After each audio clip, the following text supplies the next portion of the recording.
Hello again.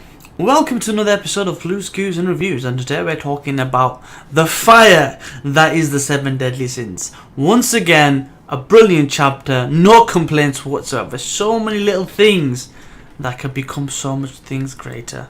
Looking forward to reviewing this chapter. I'm sure you are as well. Let's get into it. So, let's look at the facts. Let's look at the chapter and what was cool about it, and then my little thoughts at the end. Okay, so Montpierre and Derriere basically are schooling him. They are schooling Rucidel to the point where basically he's asking for help from Cyril and Tamil, who tried to help but also get whooped as well. So this Indra, God of Destruction, ability that they have is really OP at this point in terms of power, considering they are pushing back members of the 4 Archangels, 3 of them as well, and Rucidel's meant to be the key guy, right? And he is getting defeated. Him closing his eyes is probably not doing himself any favors. I don't know if that's like, oh, you're disgusting, I don't want to see you type of thing, but ultimately he's getting his ass kicked. We find out something very interesting though, right? We find out that in order for a person to be able to have this type of ability, their power level needs to be 50,000 or above. Otherwise, your body cannot handle that. Remember that, because that's going to be something I'm going to mention later on. Anyway, moving on.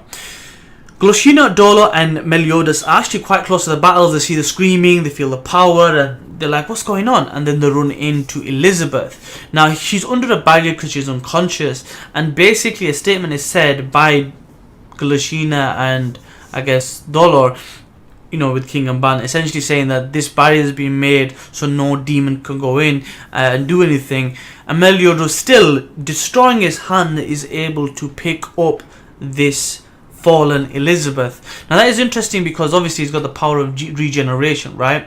But it also shows you that level of barrier isn't enough to really hold him at bay. So for something like this, it shows you it's sweet, but at the same time it shows you that his abilities exceed that. So if that was by one of the archangels, I think it was Tamil, I'm not sure who did that, essentially his power exceeds that Tamil, and that's what that showed you.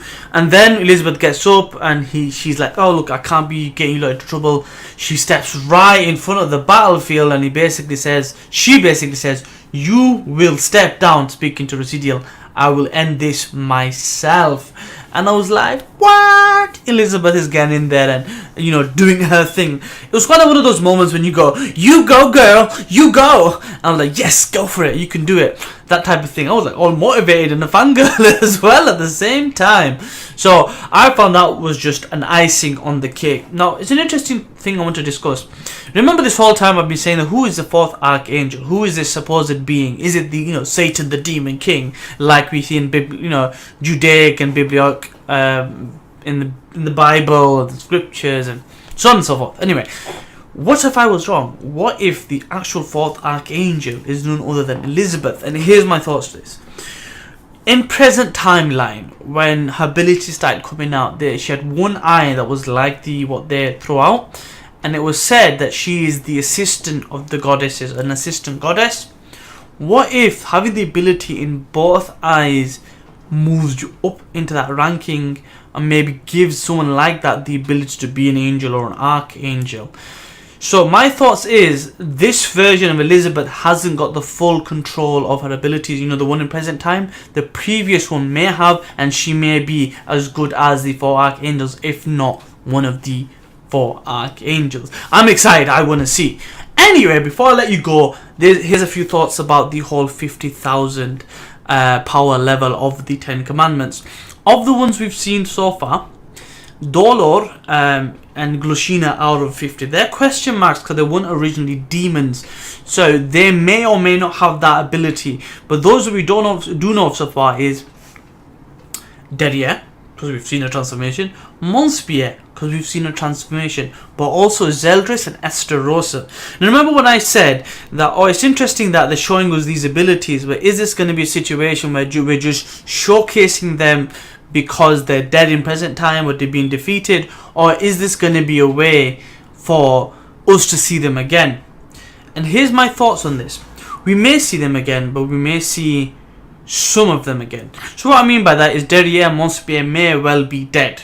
Maybe they've been caught off guard, and because of that they weren't able to transform, or they might actually transform and come back. But two people who have powers above 52 and 53 compared to Mont Spear and Derriere are the two brothers of Zeldris and Esterossa, with powers of 60 and 61 between them.